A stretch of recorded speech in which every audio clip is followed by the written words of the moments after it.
여러분은 입소문이 난 노포 맛집을 가보신 적이 있습니까? 제가 한 2, 3개월 전에 부산의 서면에 가장 번화한 백화점 옆 작은 골목길을 들어갔습니다. 아주 허름하고 나지막한 공간이었지만 아주 좁은 입구, 오래된 시설과 테이블, 메뉴는 선택할 것도 없이 딱 하나뿐입니다.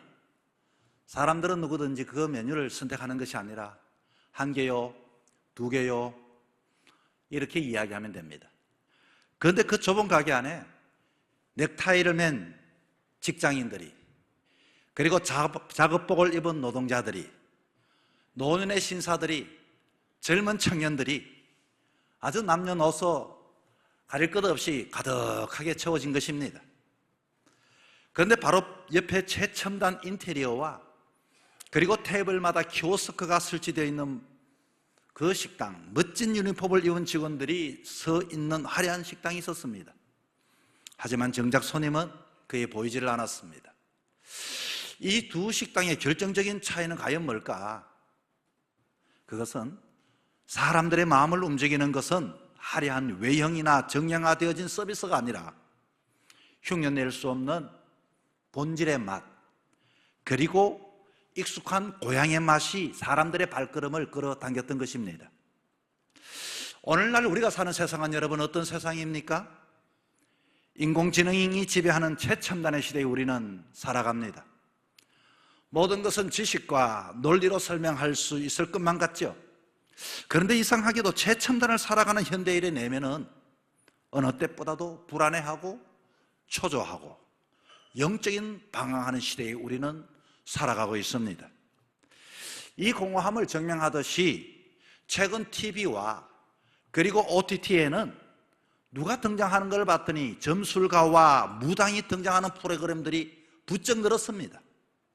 신들린 연애, 이 프로그램은 젊은 남녀 신내림을 받은 점술가와 그리고 여기에 종사하는 사람들이 서로가 이와 같이 마음을 주고받는 연애하는 장면입니다.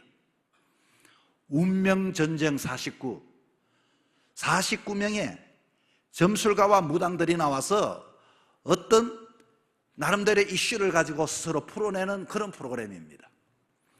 무엇이든 물어보살, 무당은 아니지만 그런 옷을 입고서 사람들에게 그 심리의 고민을 듣고 해결해 주는 겁니다. 심야 괴담회, 수도 없는 이런 프로그램들이 세상에서는 지금도 아주 더 지난 날보다도 유행을 하고 있습니다. 어떻게 최첨단 시대를 사는 이들에게 왜 이런 영적인 세계에 사람들이 열광을 하고 있을까요? 그것은 인간은 본질적으로 육신의 조건이나 물질로 풍요함으로 인간은 만족하는 존재가 아니라는 겁니다. 모든 인간은 결코 채울 수 없는 그 내면의 부분, 정신적이고 영적인 존재이기 때문에 인간은 우리 내면의 영혼의 고향을 사모하는 본능적인 그 갈증을 가지고 채워지지 않는 것을 향하고 찾아가는 본능이 우리에게 있기 때문인 것입니다. 여러분, 그런데 가슴 아픈 현실이 있습니다. 무속인들을 상대로 전도하는 어느 한 은퇴 목사님의 고백을 따르면은 이 영상을 들고서 그 장면을 찾아가면서 그것을 찍어낸 영상을 본 적이 있는데 무속인들의 70%, 80%가 예전에 교회 다녔던 집사님, 권사님, 장로님으로 교회 봉사했던 분들이 바로 이 무속인이 되었다라고 하는 것입니다. 왜 이들은 교회를 떠났을까요? 왜 교회를 떠나서 악한 영에 사로잡혀서 그와 같은 삶을 살아갈까요? 그것은 교회에서 그들의 찢긴 영혼을 치유할 실제적인 영역과 성령의 임재라는 교회의 본질을 보지 못했기 때문입니다. 여러분, 교회는 어떻게 태동되었습니까? 사람들이 모여 기도할 때 성령께서 임하여 교회가 세워지게 되었던 것입니다. 오늘날 우리 교회들의 모습은 어떻습니까? 오늘날 세상보다 우리 교회들은 더 이성적이었고 더 조직적이고 더 현대적이고 그래서 교회가 하는 일 중 여러분, 마치 우리끼리 바리새인 그룹들이 모여 있는 것처럼 교계에서 가장 큰 이슈는 누구를 선출할 것인가, 누구를 뽑을 것인가, 누구를 그 자리에 세울 것인가. 교회는 이미 인간의 내면을 채워줄 만한 일에 별 관심이 없는 듯합니다. 사두개인처럼 영적인 역사를 믿지 않는 형식주의에 빠지던 그런 종교의 사람들이 얼마나 많이 있습니까? 가만히 생각해 보십시오. 옛날 우리 부모들은, 옛날 우리 할머니들은 정한수를 떠다놓고 새벽에 일찍 목욕을 하고서 간절한 마음으로 기도하는 마음 가지고 자식을 위하여 기도했던 것이 우리의 조상이었고 인간의 본질에 사모하는 마음이 그게 있는데, 교회는 그 마음들을 채워주지를 못한다는 것입니다. 오늘날 교회가 품어주지 못하니 그냥 교회는 교양을 가르치는 교육소로, 때로는 사람들에게 뭔가를 나눠주는 구제소로 뿐만 아니라 교회는 각각 자기를 드러내는 그런 장소가 되었습니다. 여러분, 화려한 인테리어와 키오스크를 갖추었지만 손님이 없는 식당처럼 뛰어난 조직과 세련된 예배당을 갖췄을지라도 만약에 성령의 역사가 없다면 어떻게 그것을 교회라고 말할 수가 있겠습니까? 교회는 이 세상에 이와 같이 아빠는 사람들에게 아무런 대답을 해줄 수가 없다면 과연 우리가 다니는 이 교회의 의미는 무엇인가 하는 것입니다. 세상은 지금 어느 때보다도 그 영적으로 갈망하는 영혼들이 답을 구하기 위하여 여기저기 기웃거려 봅니다. 정작 성령의 역사로 시작된 교회가 성령을 말하지도 않고 성령의 능력을 믿지도 않고, 그렇다면 교회에 그 세워진 본질의 의미가 어디 있고 어디서 우리는 소망을 가지고 살아가야 한단 말입니까? 오늘 우리는 스스로에게 물어봐야 합니다. 과연 나에게는, 과연 내가, 우리 공동체에는 성령님의 임재와 강력한 영역이 살아 숨쉬고 있는가? 나는 하나님의 자녀로서 성령의 인도함을 받고 있는가? 오늘 본문 이사야 61장 1절부터 3절은 성령이 내릴 때, 성령이 임재할 때 일어나는 놀라운 영적의 역사가 어떤 것인가를 우리에게 말씀해 주고 있습니다. 여호와의 영이 임할 때는 마음이 상한 자는 고침을 받게 되어지고, 포로되어진 악한 영에 사로잡힌 자가 있고, 그와 같이 꼼짝하지 못하는 억압되어진 자에게는 자유가 선포되어지고, 슬퍼하는 자에게는 슬픔이 변하여 찬송이 되는 역사가 성령의 임재함을 통하여 나타난다라고 이야기를 해주고 있습니다. 여러분, 그렇다면 성령님은 누구입니까? 성령은 누구이신가를 우리는 깊이 깨닫고 다시 한 번 더 잃어버린 우리의 영역을 회복하는 시간이 되기를 축원합니다. 여러분, 첫째로 성령님은 누굽니까? 성령님은 상한 마음을 치유하시는 치유의 영이 성령님이십니다. 우리가 교회를 다니면서 오해하는 것 중은 성령님을 머리로만 안다는 겁니다.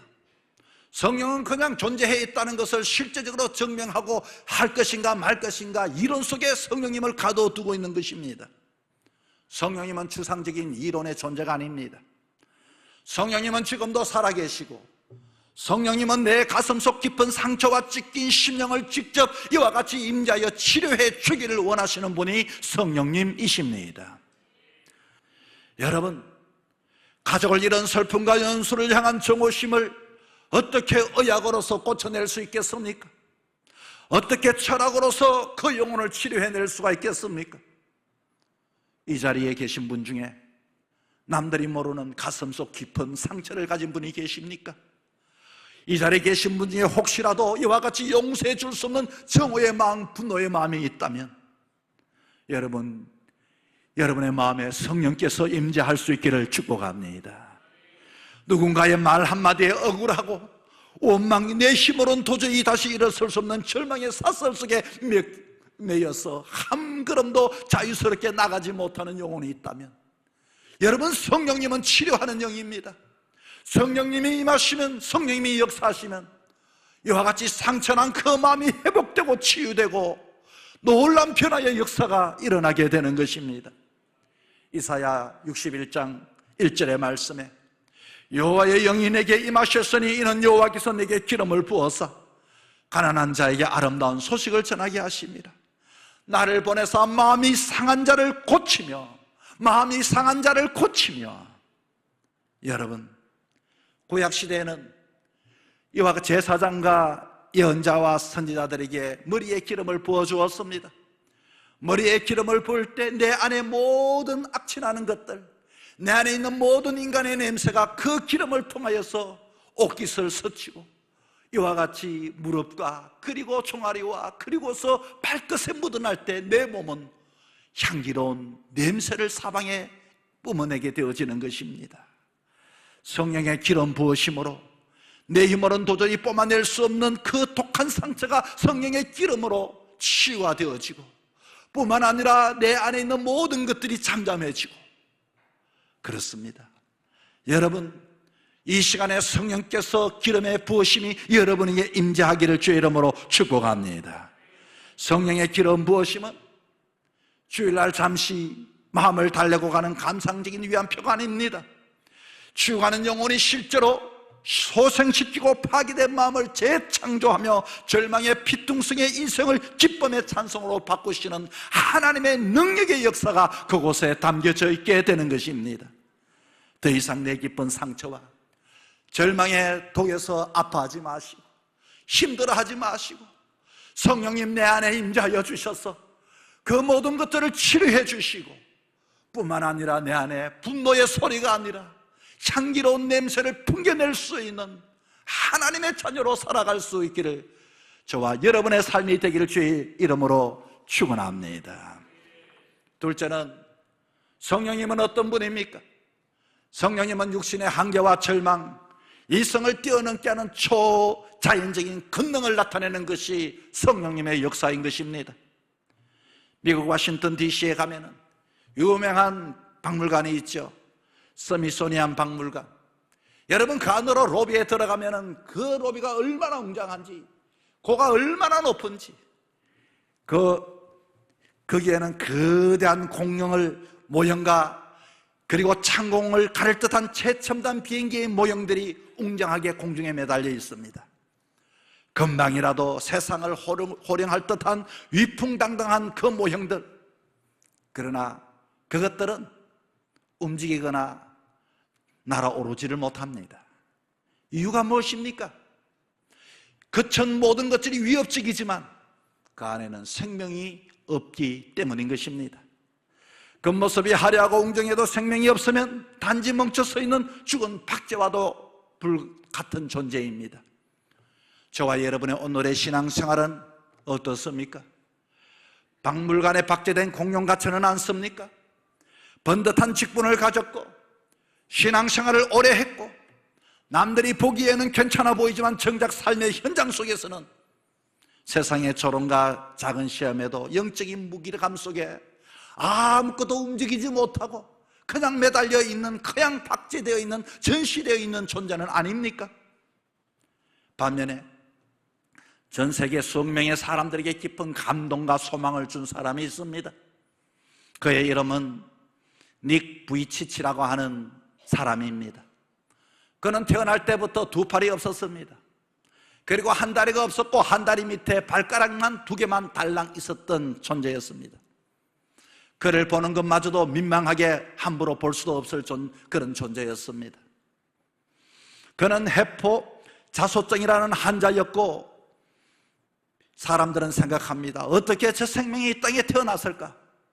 차라리 태어나지 않았으면 더 좋을 존재인데, 평생 누군가의 도움이 없이는 살아갈 수 없는 완벽한 한계와 절망 그 자체의 그 인생의 존재. 그러나 그가 주님을 만나고 성령께서 그 안에 살아 움직이게 되어질 때 그는 팔다리가 없는 그가 혼자서 그 두 발가락 옷을 입고 두 발가락 사이에 필기구를 넣어서 글을 쓰고 그리고 서핑을 즐기고 그리고 몸뚱아리를 물에 던져 수영하는 기적 같은 삶을 살아가면서 수많은 사람들에게 나는 이런 사람이지만 나는 살아있다는 것을 보여주며 도전을 주는, 감동을 주는 삶을 살아가는 사람입니다. 여러분, 오늘 우리들의 삶은 어떻습니까? 사지가 멀쩡해도 절망의 바다에 빠져 허우적거리며 죽어가는 인생은 아닙니까? 팔다리가 없음에도 성령이 주시는 권능을 입어 전 세계를 누리며 하나님은 살아계십니다. 주님 앞에 포기란 없습니다. 하나님이 내 생명을 주셔서 이와 같이 낙담하는 자에게 소망을 주라고 오늘도 나는 쓰임받는다고 증거하는 나는 그와 같은 닉 부이치치 말입니다. 이것이 바로 성령의 기름 부은 능력이 가져다 주는 결과가 아니겠습니까? 박물관의 공룡처럼 외형은 번듯하고 사지가 멀쩡해도 성령의 생명력이 없으면 아무것도 움직이지 못하고 능력도 베풀 수 없는 그와 같은 존재, 아니면 가진 것은 없지만 보잘것없지만 성령이 임하셔 오늘도 생명력이 있는 삶을 살아간다면 여러분, 어떤 존재가 우리가 이와 같이 소유하고 싶습니까? 오늘 본문 이사야 61장 2절의 말씀에 주와의 은혜와 해와 우리 하나님의 보복의 날을 선포하여 모든 슬픈 자를 위로하되, 성령이 임하시면 무기력한 자가 힘을 얻고 슬퍼하는 자가 위로를 얻고 슬픔이 변하여 기쁨이 되어지고. 여러분, 윈도우 서핑을 보신 적이 있습니까? 윈도우 서핑을 타는 사람은 그냥 거기에다가 자기 손으로 저어서 움직이는 것이 아닙니다. 돛을 높이 펼쳐서 바다에서 불어오는 바람의 힘을 가지고 물 위를 거침없이 미끄러져 나가죠. 신앙생활도 마찬가지입니다. 우리가 하나님의 자녀라고 말하면서 내 지식, 내 고집, 내 경험으로 어설픈 노를 저어가면 금방 피곤해지고 신앙의 삶이 부담스럽게 그지없습니다. 성령의 거룩한 은혜의 바람을 타는 성도, 내 육신과 환경이 부족하다 할지라도 전능하신 하나님의 능력 안에 내 삶을 모두 내어드리고 성령의 임재함을 받아들이고 살아가는 사람은 어디든지 능력을 베풀 수 있고 기적을 이와 같이 경험하게 되고 찬송할 수 있는 인생이 되어지게 되는 것입니다. 우리가 가진 재능이 성령의 기름 부으심을 받아 주님을 위해 쓰이는 위대한 도구가 될 수 있기를 축복합니다.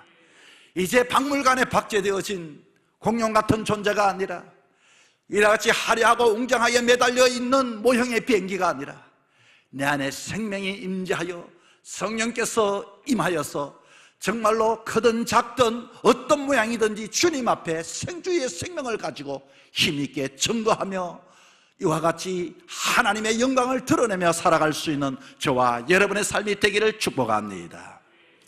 셋째는, 성령님은 어떤 분입니까? 성령님은 우리에게 사명을 주시는 분이십니다.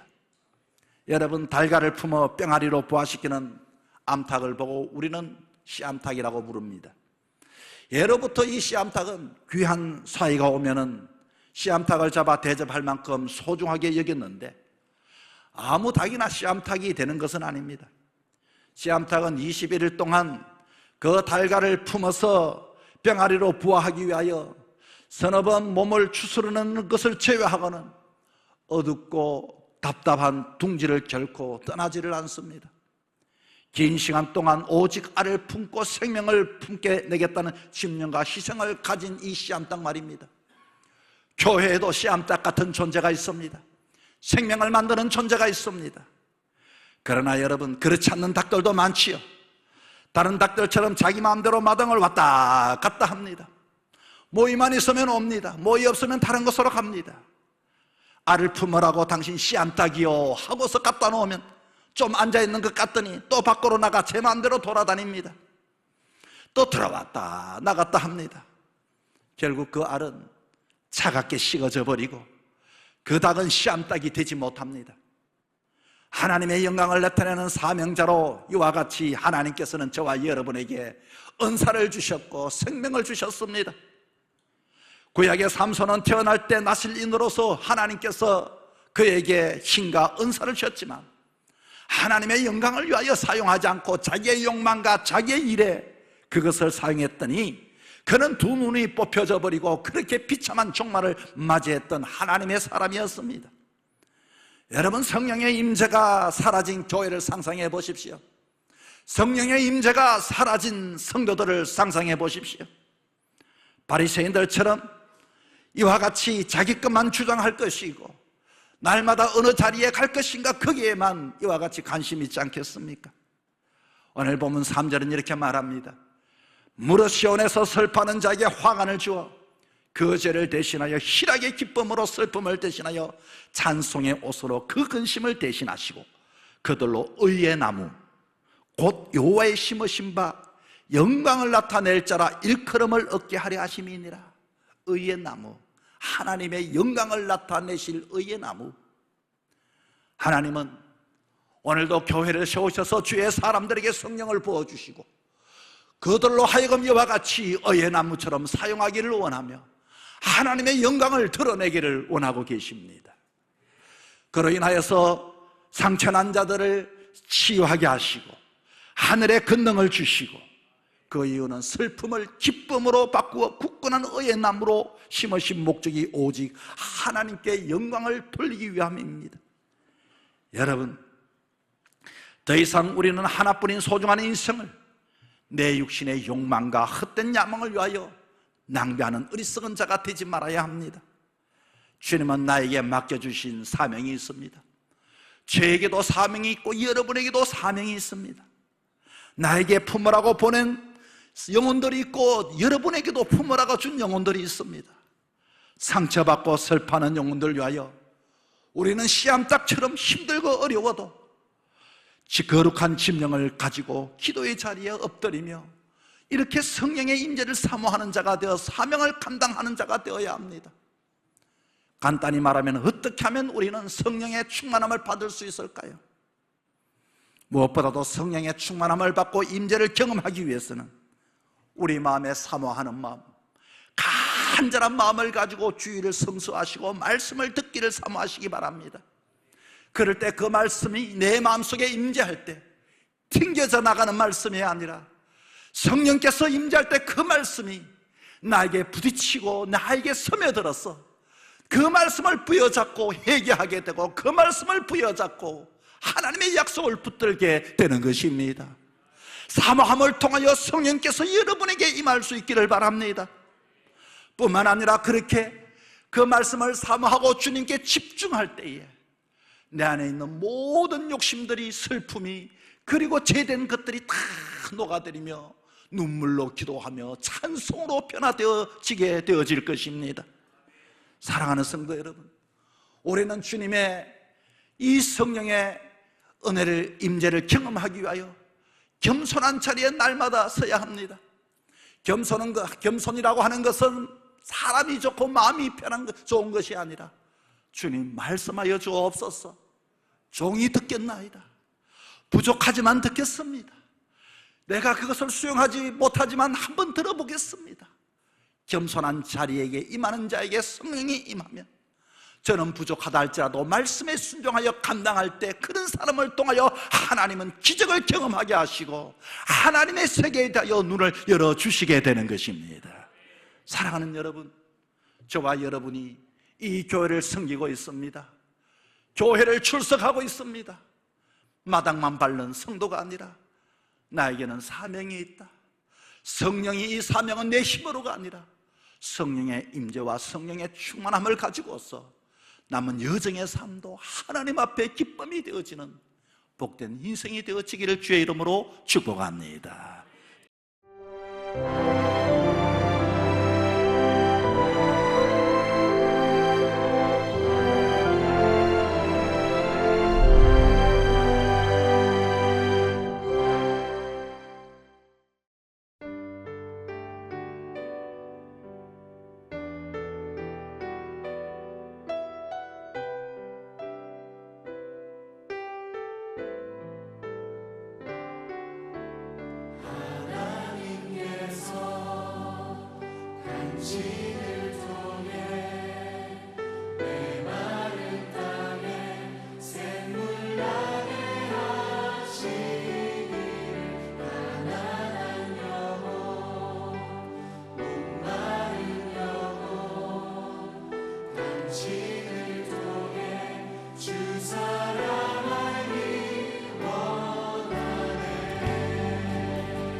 서로 격려하고 축복합시다.